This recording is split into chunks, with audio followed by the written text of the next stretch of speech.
Ito po yung vitamins versus supplement, no? So, alam ko naman po natin, no, at naintindihan natin ang dami-dami pong tao na nagba-vitamins, na nag-supplement. Ano ba yung rito? Pinakamaliwanag dito sa issue na to, no? Liwanagin po natin at sana po mamaya magtanong po tayo patungkol dito, no?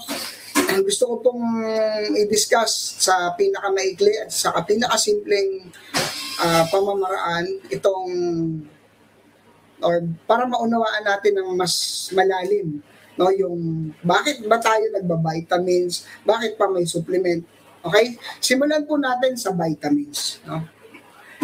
Alam niyo ba na halos isa lang yung Pilipinas sa mga bansa na mga nagte-take ng vitamins. Naparami pong bansa na hindi halos nagba-vitamins ang mga tao. Okay? Ito po, para mas maintindihan nyo. Totoo naman, no? Kasi kailangan natin yung vitamin A. Meron pa nga complete, di ba? Vitamin A to vitamin Z, no? Pero ito po yung sana mas maintindihan natin na mas malalim, no? Pag sinabi po kasing vitamins, ang original na resources o source or pinag-uunan natin ng vitamins, nasa sariwang prutas at gulay. Sana po, mas malalim natin itong maintindihan, no? Ibig sabihin, ito po yung original na kilala ng katawan natin na vitamins. Na kapag po ito ang ibinasok natin sa katawan natin, na-harvest at napakikinabangan ng katawan, no? Ano ba yung mga function ng vitamin A, vitamin B, C, D hanggang Z, no? Huwag na natin yan isa-isahin, pero ganun, para lang mas maintindihan natin yan, ha? Na ito yung, pag nagtitake tayo ng mga vitamins, ito kasi yung kailangan natin. Iba pa dyan yung mga supplement na siya rin kailangan ng katawan natin. No? Sana mas maintindihan natin na parehas po yan. Kailangan ng katawan, vitamins at saka nutrition. Pero ito po yung tandaan natin, dapat po yung natural. Yung galing po sa kalikasan, yung galing po dapat na ginawa ng Panginoon na binigay sa atin, no? Ngayon, ganito ha. Yung mga nabibili yung vitamins, iba-iba pa no? May mga ferrosulfate pa, may iron, vitamin C, vitamin D, no? Vitamin A, vitamin K, may mga hanggang C pa, no? Zinc, no?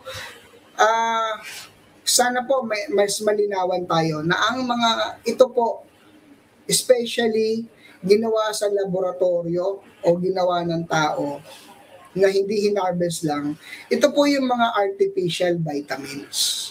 Na ibig sabihin, hindi po ito natural o yung gusto talaga or natitreat ng katawan na pagkain o food. Ibig sabihin, hindi po yan, no? Hindi po yan yung gusto ng katawan natin. Artificial po yan, no? Kaya lang naman tayo, pag nag-take ng vitamins, nag-o-okay yung pakiramdam natin. Kasi nga, may ano yan may past effect na dahil dun sa mga chemicals. Pero ano po ang katotohanan dito? Ang katotohanan dito, artificial po ito. Kaya ang nangyayari, nagiging addicted lang po tayo. Mahina tayo pag wala tayong mga tinitake na ganito. No? Ito po yung kabaligtaran ng food supplement, no? Pag sinabi pong food supplement, maging specific tayo, ito po kasi yung prutas at gulay na ipirinoseso sa pinakamaayos na paraan para ma-preserve yung nutrition. Kasi kung basta lang ito pagsasama-samahin, patutuyuin, hindi na proseso ng maayos, hindi po yun mababawasan, mawawala yung nutrition. So, baliwala yun sa katawan. Ngayon, pag sinabi pong supplement, ito po ang composition nito ay nutrition at vitamins. No? Magkasama po yan. Ibig sabihin,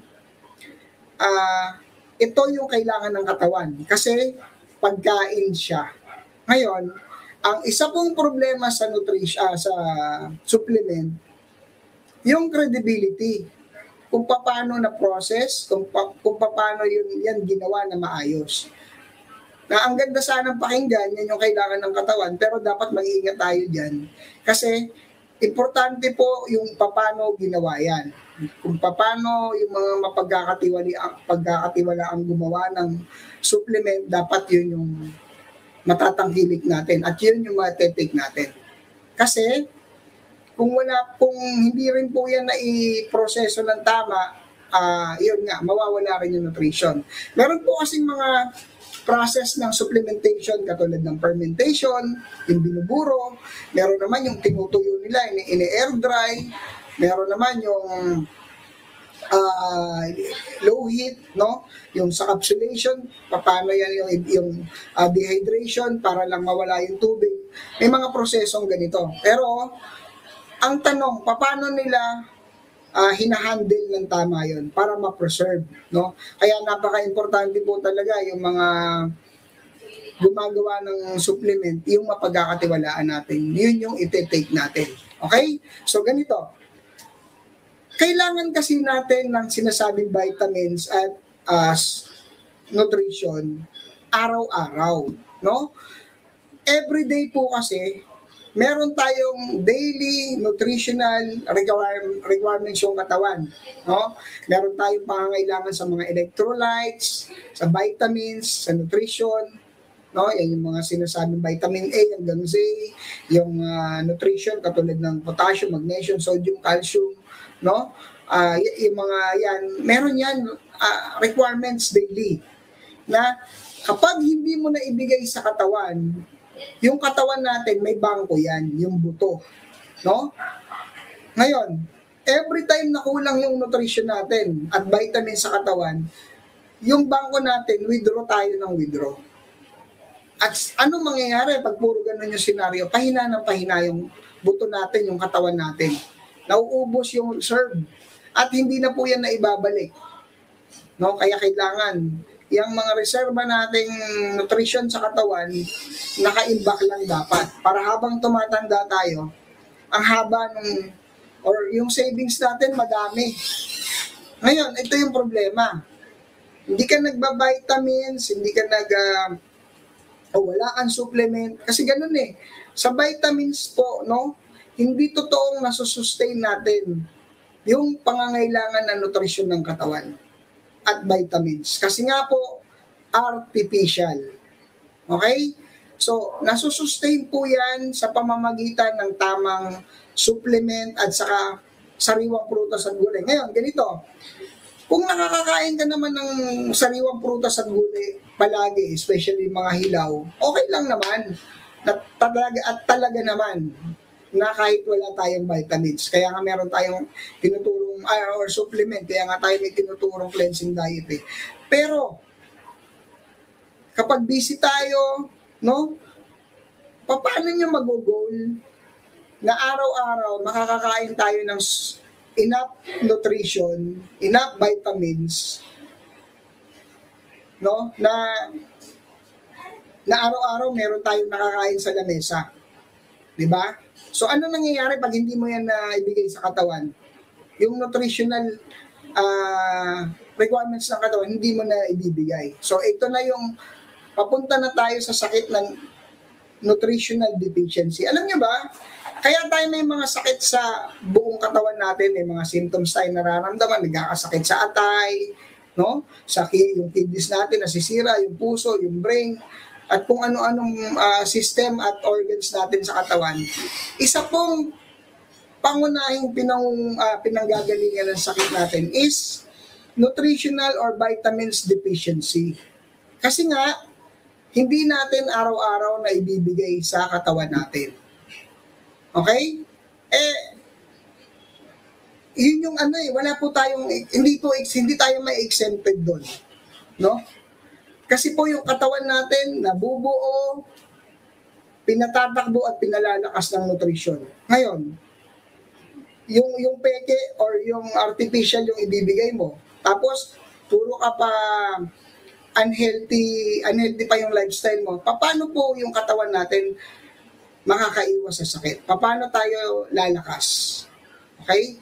So, ang typical na explanation po sa vitamins at saka supplement, ang vitamins po, ito po yung artificial na hindi ganon kaganda sa katawan natin. Okay? At yun nga, may chemicals, may side effect pa. Hindi po katulad ng supplement, kung tama lang yung supplement na ating may take, no, at may bibigay natin sa katawan natin, okay lang kahit di araw-araw. Kung ikaw ay araw-araw naman, tawag nito, kumakain ng prutas at gulay, okay lang. Ngayon nga ang problema natin eh. Sa sobrang busy natin, may trabaho tayo, tapos andiyan pa yung palagi, ang dami nating nakakain na kung ano-ano, ang daming tukso sa paligid. Nako-compromise natin yung nutrition ng katawan. So, simple lang po ang gusto kong sabihin. Kapag hindi nyo po naibibigay yung nutrition at vitamins na natural araw-araw, vitamins po. Supplement po, hindi po vitamins. So sana mas maliwanag po natin maintindihan yung vitamins saka supplement. Ngayon, yun po. Kung may mga katanungan po kayo, sasagutin namin.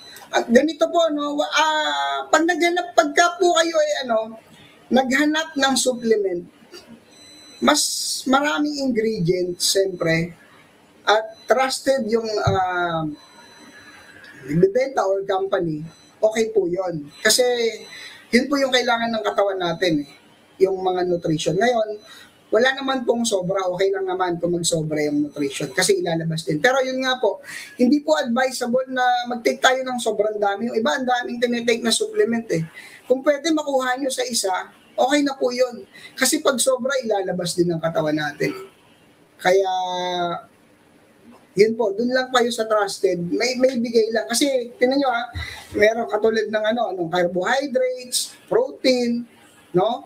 Yung mga calcium, magnesium, iron, sodium ng katawan natin, mga electrolytes. Meron yung kailangan niya ng katawan natin daily. So, pag sobra, ilalabas din po yan. Pag kulang, dyan na yung nagiging problema. Kaya, ayun po, maghanap tayo ng maraming sangkap, no, na supplement para ma-sustain yung araw-araw natin. At wala pong specific na sakit na sasabihin natin, makakagamot, no? Totoo naman, magagamot po kasi ng katawan yung sarili kapag punong-puno tayo ng nutrisyon at naibibigay natin araw-araw. Kaya lang naman po, tingnan nyo